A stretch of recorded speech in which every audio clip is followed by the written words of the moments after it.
الحمد لله رب العالمين والصلاة والسلام على سيد المرسلين وعلى آله وأصحابه أجمعين. أما بعد، فأعوذ بالله من الشيطان الرجيم. بسم الله الرحمن الرحيم. ألف لام ميم ذلك الكتاب لا ريب فيه هدى للمتقين. وقال تبارك وتعالى في موضع آخر: وإن كنتم في ريب مما نزلنا على عبدنا فأتوا بسورة من مثله وادعوا شهداءكم من دون الله إن كنتم صادقين. صدق الله العظيم. عن عثمان رضي الله عنه عن النبي صلى الله عليه وسلم قال: خيركم من تعلم القرآن وعلمه. وعن عبد الله بن عمرو رضي الله عنهما قال: قال رسول الله صلى الله عليه وسلم: اقرأ وارتقي ورتل كما كنت ترتل في الدنيا فإن منزلك عند آخر آية تقرأها. رواه ابو داود والترمذی. معزز حاضرین، میں نے آپ کے سامنے قرآن پاک کی 2 آیت اور 2 حدیث پاک آپ کے سامنے پیش کی ہے. انہی 2 آیتوں اور 2 حدیث کی روشنی میں آپ سے گفتگو کی جائے گی. اللہ رب العزت نے ہم سبوں کو فیضیاب کرنے کے لیے، ہدایت کے لیے اور سنت کے مطابق زندگی گزارنے کے لیے قرآن کریم نازل فرمایا. یہ قرآن کریم اللہ رب العزت نے جس کو 23 سالہ مدت میں جناب محمد الرسول اللہ صلی اللہ علیہ وسلم پر نازل فرمایا، اور یہ قرآن کریم رہتی دنیا تک کی انسانوں کے لیے ہدایت کا سامان ہے. یہ قرآن کریم ہدایت کی کتاب ہے. لہذا جو بھی شخص قرآن کریم کی آیتوں پر عمل کرے گا، اس کے مطابق چلنے کی کوشش کرے گا اور اپنی زندگی گزارے گا، وہ شخص کبھی بھی ناکام اور نامراد نہیں ہو سکتا ہے. چونکہ قرآن کریم ایسی کتاب ہے جس کا ایک ایک حرف سچ پر مبنی ہے، صداقت پر مبنی ہے. قرآن کریم کو جس نے اپنے دل سے لگا لیا، اپنے سینے سے لگا لیا، یاد رکھیے کہ ان کی کامیابی میں ذرہ برابر بھی شک و شبہ کی کوئی گنجائش نہیں ہے. اللہ رب العزت نے قرآن کریم میں ارشاد فرمایا: الف لام میم ذالک الکتاب لا ریب فیہ ھدی للمتقین. یہ قرآن کریم وہ عظیم کتاب ہے جس کی آیتوں میں ذرہ برابر شک و شبہ کی گنجائش نہیں ہے اور پرہیزگاروں کے لیے ہدایت ہے. لہذا اللہ رب العزت سے جو بھی ڈرتا ہے اور اللہ پر ایمان رکھتا ہے، جناب محمد الرسول اللہ صلی اللہ علیہ وسلم کی فرمان کے مطابق زندگی گزارتا ہے، لہذا وہ شخص قرآن کریم کی ہر حرف کو، ہر آیتوں کو، ہر رکوع کو، ہر سورتوں کو سچ پر مبنی سمجھتا ہے. اور جو بھی شخص انہیں سچ پر مبنی سمجھے وہ شخص کامیاب ہے. اور اللہ رب العزت نے جب اس قرآن کریم کو نازل فرمایا، جناب محمد الرسول اللہ صلی اللہ علیہ وسلم نے قرآن کریم کی آیتوں کو پڑھ کر کے سنانا شروع کیا. صحابہ کرام کی طبیعت آپ کی طرف متوجہ ہوئی اور صحابہ کرام کی ایمان میں آپ نے وہ روح پھونک دی جس سے صحابہ کرام کا دل زندہ ہو گیا اور صحابہ کرام ایمان لاتے رہے اور لوگ جوگ در جوگ قرآن کریم کی برکت سے اسلام میں داخل ہوتے رہے۔ اور اس وقت جس وقت قرآن کریم کا نزول ہوا اور آپ صلی اللہ علیہ وسلم مکے میں تشریف فرما تھے، قرآن کریم کی آیتوں کو جب جناب محمد رسول اللہ صلی اللہ علیہ وسلم پڑھ کر کے سناتے تھے اور لوگوں کو تلقین کرتے تھے کہ آپ لوگ بھی قرآن کریم کو پڑھیے اور اسے سمجھنے کی کوشش کریے، اس وقت کفار مکہ نے وہ مہم چلائی۔ اس مہم کے نتیجے میں انہوں نے لوگوں کو یہ کہنے پر مجبور کیا کہ قرآن کریم نعوذ باللہ یہ اللہ کا کلام نہیں ہے، یہ تو جناب محمد الرسول اللہ صلی اللہ علیہ وسلم کی من گڑت کہانی ہے، یہ تو پرانے لوگ افسانے ہیں جو آپ صلی اللہ علیہ وسلم نعوذ باللہ بیان کر رہے ہیں۔ لہذا اس وقت قربان جائیے جناب محمد رسول اللہ صلی اللہ علیہ وسلم کی ذات پر اللہ رب العزت نے انہیں تسلی دی اور اللہ رب العزت نے یہ باور کرایا کہ قرآن کریم کا ہر حرف سچا ہے اور جناب محمد رسول اللہ صلی اللہ علیہ وسلم جو کچھ بھی کہہ رہے ہیں یہ وحی الہی کے نتیجے میں کہہ رہے ہیں کہ آپ صلی اللہ علیہ وسلم کا بنایا ہوا کلام نہیں ہے۔ اللہ رب العزت نے اس وقت محمیز لگایا اور یہ چیلنج کی وَإِن كُنتُمْ فِي رَيْبٍ مِّمَّا نَزَّلْنَا عَلَىٰ عَبْدِنَا فَأْتُوا بِسُورَةٍ مِّن مِّثْلِهِ وَادْعُوا شُهَدَاءَكُم مِّن دُونِ اللَّهِ إِن كُنتُمْ صَادِقِينَ۔ اگر تمہیں قرآن کریم کی آیتوں میں ذرہ برابر بھی شک ہے اور قرآن کریم کی آیتوں کو نعوذ باللہ تم غلط سمجھ رہے ہو اور یہ کہہ رہے ہو جناب محمد رسول اللہ صلی اللہ علیہ وسلم کا گڑھا ہوا کلام ہے، یہ ان کے بنائے ہوئے کہانیاں ہیں، لہذا تم اللہ کو چھوڑ کر کے جسے چاہو بلا لو اور تم اس جیسی ایک ہی صورت لے کر کے چلے آؤ اور اس جیسی ایک ہی صورت بنا کر کے پیش کر دو جو آپ صلی اللہ علیہ وسلم تم سے سنا رہے ہیں اور بیان کر رہے ہیں۔ اس وقت عرب کے بڑے بڑے فصحا بلغا سب لوگ حیران و ششدر رہ گئے، سب لوگ پریشان رہ گئے، سارے کے سارے لوگ ہکا بکا رہ گئے اور اللہ رب العزت کے چیلنج کا وہ لوگ جواب نہ دے سکے۔ اس کی وجہ یہ تھی یہ کلام الہی تھا، نہ کہ آپ صلی اللہ علیہ وسلم کا کلام تھا، اور آپ صلی اللہ علیہ وسلم جو کچھ بھی کہہ رہے تھے وہ وحی الہی کے نتیجے میں آپ بیان کر رہے تھے، اور اللہ رب العزت نے آپ صلی اللہ علیہ وسلم پر یہ قرآن کریم نازل فرمایا تاکہ اس قرآن کریم کو پڑھ کر کے سمجھ کر کے ہم ہدایت کے راستے کو تلاش کر سکیں اور صحیح راستے پر ہم اور آپ چل سکیں۔ اس لیے کہ اگر ہمارا اور آپ کا چلنا صحیح راستے پر نہیں ہوگا، صحیح نہج پر نہیں ہوگا، تو یاد رکھیے کہ ہم اور آپ کامیاب نہیں ہیں، ہدایت کے راستے سے بھٹک کر کے گمراہی کے راستے پر جا کر کے کھڑے ہو گئے اور گمراہی پر چل کر کے ہم دنیا میں تو کامیاب ہو سکتے ہیں بندوں کی نگاہوں میں، لیکن اللہ کی نگاہ میں نہ تو ہم دنیا میں کامیاب ہیں اور نہ ہی آخرت میں کامیاب ہیں۔ اللہ رب العزت نے دوسری جگہ ارشاد فرمایا ام یقولون افترا قل فاتوا بعشر سور مثلہ، اگر یہ لوگ کہہ رہے ہیں کہ آپ صلی اللہ علیہ وسلم کا گڑھا ہوا کلام ہے یا آپ صلی اللہ علیہ وسلم کی من گھڑت کہانی ہے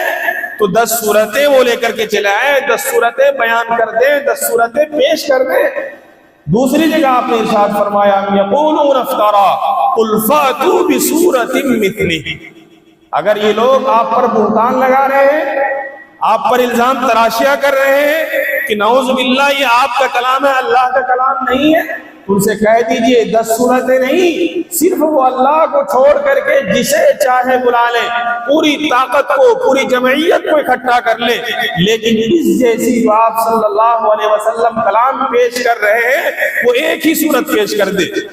سارے کے سارے لوگ حیران و ششدر رہ گئے اور کوئی بھی اللہ رب العزت کے سوال کا جواب دینے میں کامیابی حاصل نہیں کی، چونکہ یہ کلام الہی تھا، جس کلام الہی کو کوئی بھی شخص گڑھ کر کے نہ تو بیان کر سکتا ہے نہ اسے لوگوں تک پہنچا سکتا ہے، چونکہ اس کا تعلق کلام الہی سے ہے، اور کلام الہی کے اندر اللہ رب العزت نے وہ معجزہ رکھا ہے کہ چھوٹے چھوٹے بچے قرآن کریم کو پڑھتے ہیں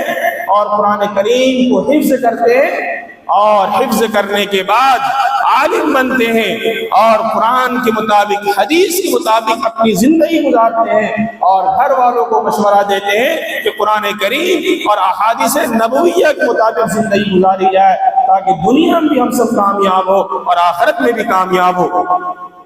حضرت طفیل بن عمرو الدوسی رضی اللہ عنہما، یہ دوس قبیلے کے سردار تھے۔ حضرت طفیل بن عمرو الدوسی جب مکہ المکرمہ تشریف لائے تو وہاں کے کفاران قریش نے آپ کو کہا کہ ہمارے درمیان ایک نبی آئے ہیں جن کا نام محمد صلی اللہ علیہ وسلم ہے، وہ ایک ایسا کلام پیش کرتے ہیں جس کلام کو سننے کے نتیجے میں لوگ ان کے گرفتار ہو جا رہے ہیں، لوگ ان کے متبعین بنے جا رہے ہیں، لوگ ان کی باتوں پر عمل کرتے چلے جا رہے ہیں، پورا کا پورا ہمارا خاندان تباہ و برباد ہوتا جا رہا ہے۔ بیوی شوہر سے الگ، شوہر بیوی سے الگ ہو رہے ہیں، بیٹا باپ کی نہیں سن رہا ہے، باپ بیٹے کی نہیں سن رہا ہے، لہذا جو بھی شخص کلام الہی کو سن رہا ہے وہ اسلام لانے پر مجبور ہو رہا ہے۔ آپ ہمارے درمیان تشریف لائے ہیں، آپ جب حرم تشریف لے جائیے گا تو آپ صلی اللہ علیہ وسلم کی کلام کے بہکاوے میں نہیں آئیے گا، آپ ان کی باتوں کو نہیں مانیے گا۔ حضرت طفیل بن عمرو الدوسی رضی اللہ عنہما بتلاتے ہیں کہ جب میں حرم مکی تشریف لے گیا، آپ صلی اللہ علیہ وسلم کو عبادت کرتا ہوا دیکھا۔ پہلے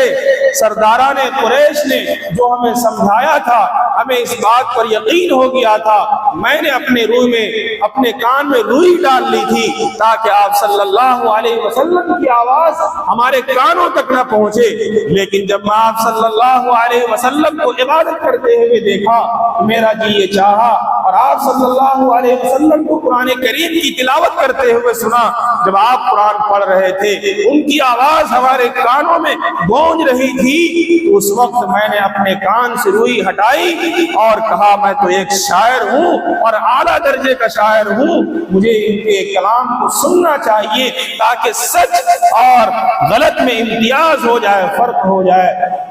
اس وقت جب حضرت طفیل بن عمرو الدوسی نے اپنے کان سے روئی نکالی اور آپ کے کان میں جب اللہ کے رسول صلی اللہ علیہ وسلم جو کلام یعنی قرآن مجید پڑھ رہے تھے ان کی آواز جب ان کے کان میں گئی ہے، گونجی ہے، اس وقت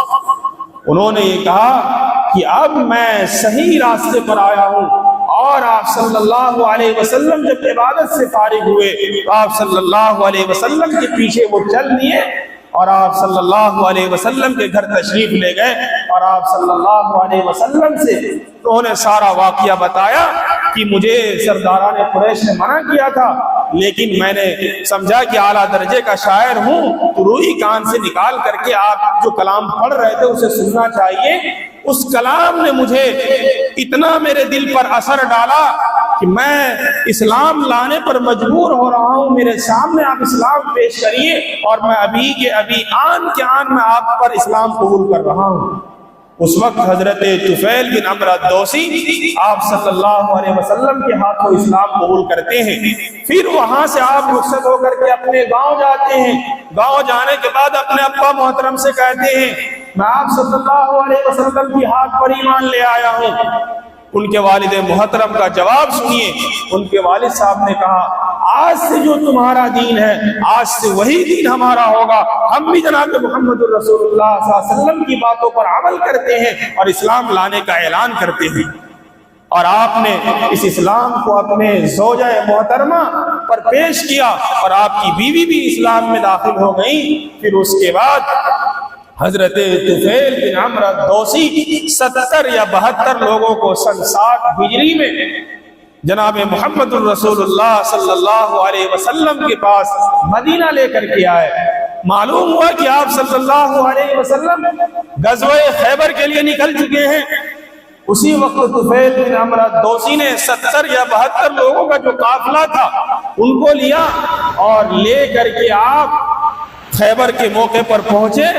وہاں جا کر کے تمام لوگوں کو صحابیت کا شرف دلوایا اور سبوں کو آپ صلی اللہ علیہ وسلم سے ملاقات کرائی۔ اسی میں امام المحدثین حضرت ابو ہریرہ رضی اللہ عنہ بھی تھے۔ اور قرآن کریم کا معجزہ یہ ہے کہ حضرت سہل بن تستری رحمت اللہ علیہ 6 سال میں حافظ قرآن ہو گئے۔ حضرت سیدنا امام شافعی رحمت اللہ علیہ 7 سال کی عمر میں حافظ قرآن ہو گئے۔ یہ قرآن کریم کا اعجاز ہے۔